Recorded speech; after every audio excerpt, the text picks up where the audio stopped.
नमस्कार दोस्तों, study IQ PCS के इस प्लेटफॉर्म पे मैं नरेंद्र कुमार आप सभी का बहुत बहुत स्वागत करता हूं। और आज एक नई सीरीज में आप लोगों के साथ लेकर प्रस्तुत हुआ हूं और ये सीरीज है जिसका नाम है डिक्शनरी ऑफ द ज्योग्राफी। यानी कि यहाँ पर हम ज्योग्राफी के जो कंसेप्ट होंगे उन ज्योग्राफी के कंसेप्ट के बारे में सीखेंगे, ज्योग्राफी के कंसेप्ट्स के बारे में जानेंगे और यहाँ पर रोजाना हम एक टॉपिक लेके आएंगे आपके सामने और उस टॉपिक को हम डिटेल में यहाँ पर डिस्कशन करेंगे। तो आज आपको यहाँ पर थंबनेल पे नजर आ रहा होगा कि यहाँ जो थंब लगा हुआ है उस पे पीछे लिखा हुआ है टेम्परेचर इन्वर्जन। सो मेरी एक रिक्वेस्ट है आप लोगों से कि एक तो आप सभी अपनी जो भी आपकी रिव्यूज हो वो कमेंट सेक्शन में जाके जरूर से जरूर दें। और दूसरा ये कि आप लोगों को पर्टिकुलर अगर कोई टॉपिक पढ़ना हो, ज्योग्राफी का कोई ऐसा कंसेप्ट हो जो कि आप लोग कम समझ पा रहे हो या कोई ऐसा कंसेप्ट हो जिसको आपने पढ़ा हो बार बार लेकिन इवन देन आप उसके जब प्रीवियस ईयर क्वेश्चन या MCQ सोल्व कर रहे हो तो आपको प्रॉब्लम वहां पे फेस करनी पड़ रही हो, तो आप लोग कमेंट सेक्शन में जरूर से जरूर बताएं, क्योंकि फिर उसके बाद जब आपके कमेंट्स आएंगे तो उसके अकॉर्डिंगली नेक्स्ट जो टॉपिक होगा वो उसी के अकॉर्डिंग हम आपके सामने लेके प्रस्तुत होंगे। तो आज का जो कंसेप्ट है वो आपको दिख रहा होगा पीछे, और ये बड़ा ही इंपॉर्टेंट कंसेप्ट है ज्योग्राफी में जिसको लिखा हुआ है टेम्परेचर इन्वर्जन। टेम्परेचर इन्वर्जन जो होता है इसे हिंदी में तापमान व्युत्क्रमण कहा जाता है। तो चलिए तो शुरू करते हैं, स्टार्ट करते हैं। आ जाइए, देखो टेम्परेचर इन्वर्जन का अर्थ होता है तापमान व्युत्क्रमण। बेसिकली टेम्परेचर इन्वर्जन जो है वो क्या होता है कि इसका कंसेप्ट ये कहता है कि जब हम हमारे एटमॉस्फेयर में ग्राउंड लेवल पे खड़े होते हैं और उसके बाद जब हम हाइट्स पर जाते हैं तो हाइट पे जाते हैं तो नॉर्मल कंडीशंस ये होती हैं कि हाइट पे जैसे जैसे आप जाएंगे आपका टेम्परेचर क्या होता जाएगा, कम होता जाएगा। उसका रीजन होता है कि जब आप ऊपर जाते हैं तो गैसेज की जो डेंसिटी होती है वो कम होती जाती है और जो ग्रीन हाउस गैसेज हैं वो क्या करती हैं, एटमॉस्फेयर में हीट को अब्जॉर्ब करके रखती हैं। तो यहां पे देखो कि जो एटमॉस्फेयर की सबसे लोवेस्ट लेयर है जिसे हम ट्रोपोस्फियर कहते हैं, जिसे शोभ मंडल हिंदी में कहा जाता है, तो अगर हम देखते हैं यहां पर तो शोभ मंडल में यहां पर हाइट के साथ टेम्परेचर क्या हो रहा है, डिक्रीज हो रहा है। तो ये नॉर्मल कंडीशन है। लेकिन आप देखो कि जो स्ट्रेटोस्फियर है उस स्ट्रेटोस्फियर में हाइट के साथ टेम्परेचर क्या हो रहा है, इंक्रीज हो रहा है, जो कि समताप मंडल की एक प्रक्रिया है। तो यहां पर समताप मंडल में हाइट के साथ टेम्परेचर इंक्रीज क्यों हुआ, इसका कारण क्या है? तो इसका कारण यह है कि स्ट्रेटोस्फियर में ओजोन होता है और ओजोन क्या करता है, अल्ट्रावायलेट रेडिएशंस को जब सनरेज आती हैं तो उसी समय क्या कर लेता है, उनको अब्जॉर्ब कर लेता है और इस वजह से स्ट्रेटोस्फियर में हाइट के साथ टेम्परेचर इंक्रीज होता है। तो टेम्परेचर इन्वर्जन यही प्रक्रिया होती है कि जब आप ऊंचाई पर जाएं और हाइट के साथ आपका टेम्परेचर क्या होना शुरू हो जाए, इंक्रीज होना शुरू हो जाए। तो टेम्परेचर इन्वर्जन क्या हो गया कि जब हाइट के साथ जब हाइट इंक्रीज हो तो यहां पे हम कहेंगे कि यहां पे देखो, यहां पे मैं आपको और अच्छे से समझाता हूं। यहां देखो कि मैंने कहा कि ये टेम्परेचर का ग्राफ है और ये हाइट का ग्राफ है। तो जैसे जैसे हम नॉर्मल कंडीशन क्या कहा हमने कि जैसे जैसे हम हाइट पे गए, देखो अगर हाइट H1 थी तो टेम्परेचर T1 था, जब हाइट H2 हो गई तो टेम्परेचर क्या हो गया, टेम्परेचर T2 हो गया। इसका मतलब ये है कि यहां पर जो T1 टेम्परेचर है वो T1 टेम्परेचर क्या है, ज्यादा है किससे, T2 से, और जबकि H1 जो है वो कम है किससे, H2 से। यानी कि हाइट के साथ हाइट इंक्रीज हुई तो टेम्परेचर क्या हुआ, डिक्रीज हुआ। हाइट और टेम्परेचर का इनवर्स रिलेशन हो गया। ये नॉर्मल कंडीशन होगी और ये हमारे एटमॉस्फेयर में जो हाइट के साथ टेम्परेचर डिक्रीज होता है इसे कहते हैं नॉर्मल लैप्स रेट, यानी कि सामान्य ह्रास दर। और ये रेट जो होता है ये होता है 6.5 डिग्री सेल्सियस पर किलोमीटर। यहां एक पॉइंट क्लियर कर दूं मैं कि ये जो 6.5 डिग्री सेल्सियस पर किलोमीटर मैंने लिखा, ये आपकी किताबों में लिखा हुआ मिलेगा। स्टैंडर्ड वैल्यू ये होती है, यानी कि स्टैंडर्ड एटमॉस्फेयर के लिए जो वैल्यू होती है वो 6.5 डिग्री सेल्सियस पर किलोमीटर होती है। बट आप याद रखना कि प्रैक्टिकली ये वैल्यू नहीं होती है। प्रैक्टिकली जो एटमॉस्फेयर में हाइट के साथ टेम्परेचर डिक्रीज करता है उसके लिए नाम दिया जाता है, वो दिया जाता है इन्वायरमेंटल लैप्स रेट, ELR बोलते हैं उसको। तो ELR क्या होता है, इन्वायरमेंटल लैप्स रेट।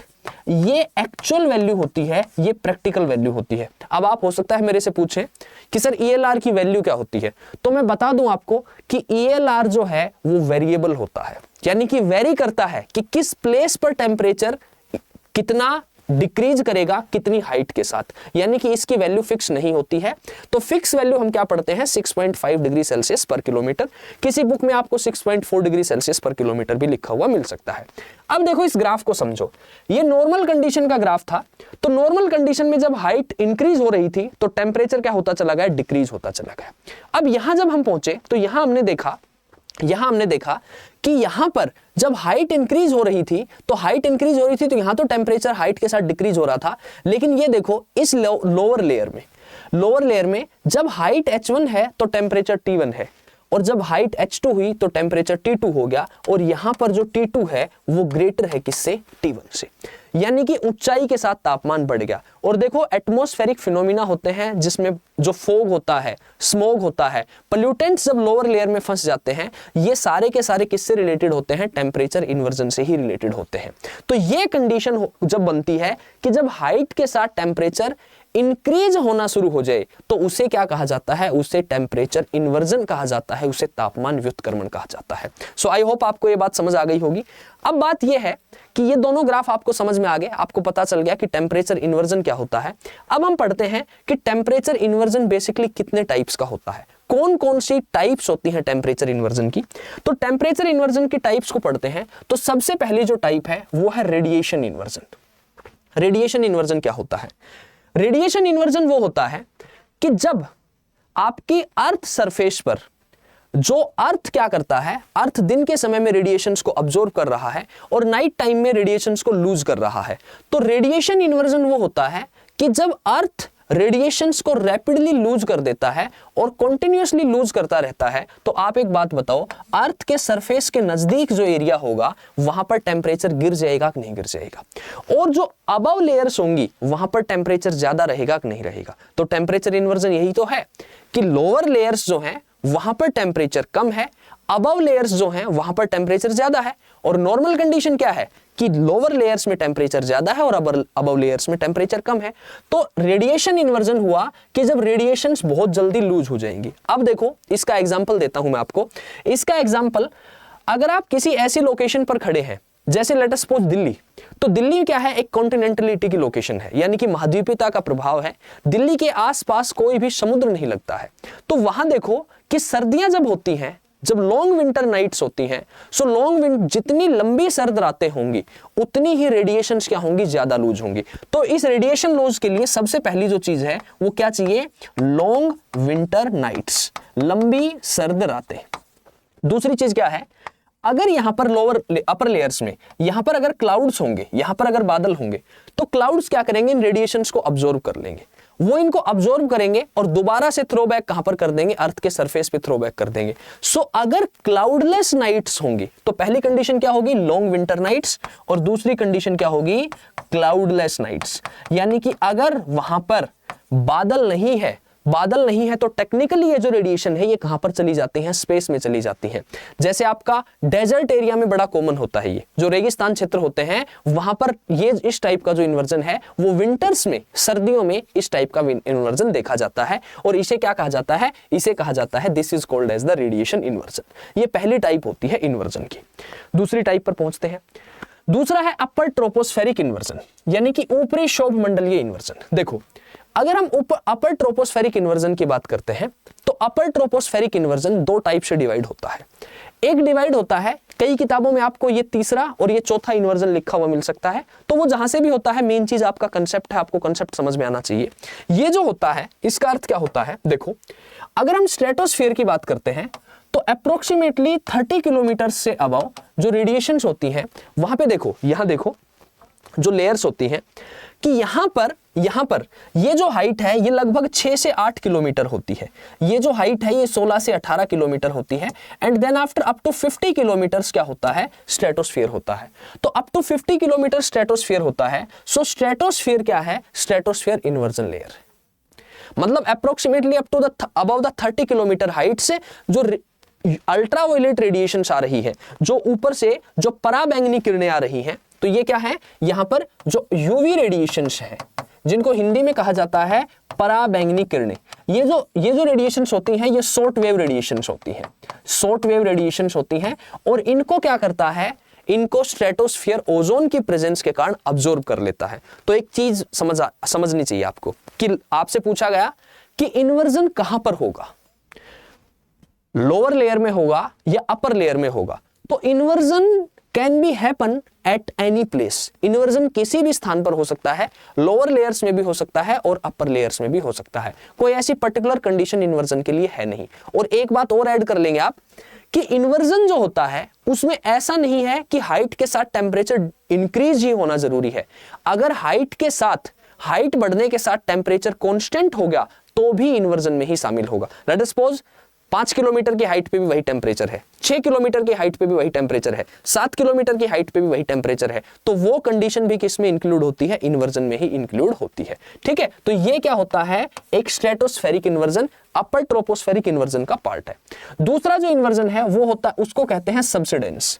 ये सबसिडेंस क्या होता है, देखो इसका मतलब होता है कि अपर एयर जो वार्म एयर है, वो अपर वार्म एयर नीचे क्या कर रही है, सिंक कर रही है। ये कहां पर होता है, ये मिड लैटिट्यूड्स में होता है और हाई लैटिट्यूड्स में होता है। मतलब जो एरिया एंटी साइक्लोनिक एरिया जो होते हैं, जहां हाई प्रेशर एरिया होते हैं, वहां पर एयर क्या करती है, सिंक करती है। तो जो वार्म एयर सिंक कर रही है, जब वार्म एयर सिंक कर रही है, और ये वार्म एयर कैसे सिंक करती है, by the adiabatic heating. Adiabatic का मतलब ये होता है कि एक क्लोज स्पेस है, ठीक है, और उस क्लोज स्पेस में वो हीट क्या आ रही है, नीचे आ रही है। तो इस पर्टिकुलर एरिया को ये हीट क्या कर दे, ये जो हीटिंग हो रही है ऊपर से, ये जो रेडिएशंस आ रही हैं, ये क्या कर देंगी, वार्म कर देंगी। अब ये एरिया तो क्या हो गया, गर्म हो गया, लेकिन लोअर लेयर्स जो हैं, निचली जो परतें हैं, वो निचली परतें अभी क्या है, ठंडी है। तो निचली परतें ठंडी हैं और ऊपर की जो परतें हैं वो गर्म है। तो यही तो है इन्वर्जन, कि लोअर लेयर्स में टेम्परेचर कम हो और अपर लेयर्स में टेम्परेचर क्या हो, ज्यादा हो। और ये फिनोमिना जनरली कब होता है, विंटर्स में होता है, मिड लैटिट्यूड्स में और हाई लैटिट्यूड्स में, मध्य अक्षांशीय क्षेत्रों में और उससे ऊपर के अक्षांशीय क्षेत्र जो है वहां पर विंटर्स में, इस क्योंकि वो क्या होते हैं, एंटी साइक्लोन एरिया है और वहां पर क्या हो रहा है, हाई प्रेशर एरिया है। तो वहां पर क्या हो रही है, जो एयर है वो क्या कर रही है, एयर शिंक कर रही है। जहां लो प्रेशर एरिया होता है वहां पर हमेशा एयर क्या करती है, राइज करती है, हवा कहां जाती है, ऊपर जाती है। तो ये दोनों समझ आ गए होंगे, मैं उम्मीद करता हूं, आशा करता हूं आपको, कि स्ट्रेटोस्फेरिक इन्वर्जन क्या होता है और सबसिडेंस का अर्थ क्या होता है। ओके, थर्ड पे चलते हैं। थर्ड जो इन्वर्जन है वो है एडवेक्शन टाइप। देखो एडवेक्शन का मीनिंग बेसिकली क्या होता है, इसका मीनिंग होता है हॉरिजॉन्टल मूवमेंट ऑफ एयर, यानी कि हवा जो है वो क्षैतिज रूप से चल रही है, हॉरिजॉन्टल मूवमेंट है। अब इसका अर्थ क्या है वो समझते हैं। देखो इसमें सबसे पहले कहा कि फ्रंटल इन्वर्जन। तो फ्रंट क्या होते हैं, फ्रंट होते हैं, लेट अस सपोज ये कोई पर्टिकुलर एरिया है, ये कोई पर्टिकुलर एरिया है, तो जो फ्रंट है वो वार्म एयर कहां जाती है, ऊपर की तरफ जाती है, और जो कोल्ड एयर है वो कोल्ड एयर कहां जाती है, नीचे की तरफ जाती है। तो ये दो फ्रंटल इन्वर्जन है। इस फ्रंटल इन्वर्जन का मतलब क्या है कि कोई पर्टिकुलर एरिया है, कोई पर्टिकुलर स्पेस है, ठीक है, वहां पर लेट अस सपोज करो कि कहीं ऊपर से और वार्म एयर आ गई, और अगर वो वार्म एयर ऊपर से आ गई, तो वार्म एयर आ गई, तो ये जो एरिया है, ये एरिया क्या हो गया, वार्म हो गया, गर्म हो गया। तो ये एरिया अगर ज्यादा गर्म हो गया तो लोअर लेयर्स का जो टेम्परेचर है वो लोअर लेयर्स का टेम्परेचर कम हो गया इसके कंपैरिजन में। भाई जब इन्वर्जन होता है तो जो पोल्यूटेंट्स हैं वो नीचे तभी तो फंसते हैं कि जब हवा राइज करके ऊपर जाती है तो बादल बनते हैं, और अगर हवा नीचे ठंडी है और ऊपर गर्म है तो ठंडी हवा तो नीचे जाएगी, तो ये जो पोल्यूटेंट्स है वो नीचे ही फंस जाएंगे, ऊपर जाके बादल बनेंगे ही नहीं। बादल नहीं बनेंगे तो यहाँ की विजिबिलिटी क्या हो जाएगी, कम हो जाएगी। तो पहली कंडीशन क्या है फ्रंटल इन्वर्जन में, पहली कंडीशन ये है कि अपर एयर्स में कहीं से क्या आ जाती है, वार्म एयर आ जाती है। और दूसरी कंडीशन क्या है, दूसरी कंडीशन ये है कि लोअर लेयर्स में, कि अपर एयर्स जो हैं वो तो ठीक है, नॉर्मल है अपर एयर्स तो, अपर एरिया तो, लेकिन लोअर लेयर्स हैं वहां से कहीं से क्या आ गई, कोल्ड एयर आ गई, कंपैरेटिवली कोल्ड एयर आ गई। और अगर ये कोल्ड एयर आ गई तो जो नीचे का एरिया है वो नीचे का एरिया अब क्या हो गया, ठंडा हो गया। Let us suppose Siberian air mass जो है, वो साइबेरियन एयर मास जो है वो सदर्न साइड में मूव करना शुरू कर देगा। तो साइबेरियन कोल्ड एयर मास अगर सदर्न साइड में मूव करना शुरू कर देगा तो यहां जो लोअर लेयर्स होंगी उनका टेम्परेचर क्या कर देगा, डिक्रीज कर देगा। तो अगर ठंडी हवा नीचे आ जाती है और ऊपर क्या है, अब ऊपर वार्म एयर है और नीचे क्या है, कोल्ड एयर। समझ आई बात। तो फ्रंटल इन्वर्जन क्या हो गया कि या तो ऊपरी क्षेत्र में, अपर एरिया में कहीं से गर्म हवा आ गई, या फिर नीचे के क्षेत्र में कहीं से क्या आ गई, ठंडी हवा आ गई, तो वो क्या बनता है, फ्रंटल इन्वर्जन बनता है। ठीक है, समझ आई। और एडवेक्शन यही होता है, horizontal movement of the air, हवा का क्षैतिज रूप से चलना, यही कहलाता है। दूसरा क्या है इसका पार्ट, दूसरा पार्ट है इसका वैली इन्वर्जन। वैली इन्वर्जन क्या होता है, देखो ये नाइट टाइम में होता है। यहां पर क्या है कि जब रात का समय होता है तो ये जो माउंटेन पीक्स है ये जो है ये हाइट्स पे है, और ये हाइट्स पे हैं तो ये बहुत जल्दी अपनी रेडिएशंस को क्या कर देती हैं, लूज कर देते हैं। जब ये रात के समय में बहुत जल्दी अपनी रेडिएशन को लूज कर देगा तो यहां पर जो हवा है वो हवा क्या हो जाएगी, बहुत ठंडी हो जाएगी। अब जब ये हवा ठंडी होगी, ये हवा ठंडी होगी तो ये हवा कहां चलना शुरू कर देगी, नीचे की तरफ चलना शुरू कर देगी, और ये हवा नीचे की तरफ चलना शुरू करके कहां आ जाएगी, वैली में आ जाएगी। ध्यान रखना एक बात का कि यहां ये जो मूवमेंट है ये स्लोप के साथ नहीं हो रहा है, यहां सरफेस के साथ मूवमेंट हो रहा है, और यहां सरफेस है वो सरफेस ही क्या है, तिरछा है। यहां कोई इस प्रकार से ऐसे हवा ऊपर नीचे नहीं चल रही है, नहीं, यहां हवा चल रही है विद सरफेस, लेकिन सरफेस कैसा है, सरफेस ही क्या है, स्लोपी है, सतह ही क्या है, तिरछी है। और अगर ये सतह ही तिरछी है तो हम कहेंगे कि ये जो वैली है, ये जो घाटी है, यहां पर कोल्ड एयर आ रही है, क्योंकि रात का समय था, रेडिएशंस लूज होगी, रेडिएशंस लूज होगी तो ये जो एरिया था ये बहुत ठंडा हो गया, कोल्ड एयर का पैकेट बन गया, और वो कोल्ड एयर का पैकेट इस स्लोप के साथ साथ, इस स्लोप के साथ साथ कहां आना शुरू हो जाएगा, नीचे आना शुरू हो जाएगा। जब ये नीचे आना शुरू हो जाएगा तो कहां पे आके रुक जाएगा, ये जो वैली है इस वैली में आ जाएगा। अब यही रीजन होता है कि लोग अपने घर, मकान जो होते हैं वो कहां पर बनाना प्रीफर करते हैं, स्लोप्स पे बनाना प्रीफर करते हैं, ना कि घाटी में, ना कि वैली में, क्योंकि वैली के अंदर क्या होती है, ये कोल्ड विंड आती है और ये यहां पर क्या करती है, फ्रोस्ट बाइट करती है। फसलों के लिए, एग्रीकल्चर के लिए भी ये जो विंड होती है, कोल्ड विंड, खतरनाक रहती है, अच्छी नहीं रहती है। और इसका बेस्ट एग्जांपल है मिस्ट्राल। मिस्ट्राल कहां चलता है, मिस्ट्राल एक कोल्ड विंड है जो कि रोहन वैली में चलता है, फ्रांस में। सो मिस्ट्राल भी क्या है, मिस्ट्राल को ड्रेनेज विंड कहा जाता है, विद रोन रिवर के साथ साथ, और ये क्या करता है, ये फ्लो करता है।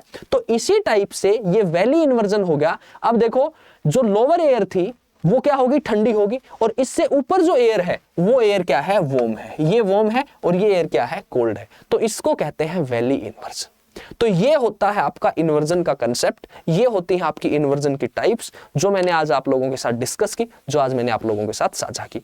मैं उम्मीद करूंगा, मैं आशा करूंगा कि आपको ये टॉपिक पसंद आया होगा। और दूसरी बात, रोजाना 1 बजे से 2 बजे तक स्टडी IQ PCS के प्लेटफॉर्म पे मेरी ज्योग्राफी के previous year questions NCERT based जो है उनकी क्लास होती है, तो आप लोग वहां पर मेरे साथ जुड़े। और दूसरी बात यह है कि इस सेशन के बारे में जो भी आपके ऑनेस्ट रिव्यूज हो वो आपको कमेंट सेक्शन में जाकर जरूर से जरूर हमें बताने हैं। और अगला टॉपिक आप क्या पढ़ना चाहते हैं, जो भी टॉपिक आप पढ़ना चाहते हैं वो भी आपको जरूर से जरूर बताना है। सो इसी नोट के साथ आज मैं इस सेशन को रोकना चाहूंगा। मुलाकात करेंगे नेक्स्ट सेशन में, तब तक के लिए हंसते रहिए, पढ़ते रहिए, अपना ख्याल रखिए, अपनों का ख्याल रखिए। Bye bye, see you, take care.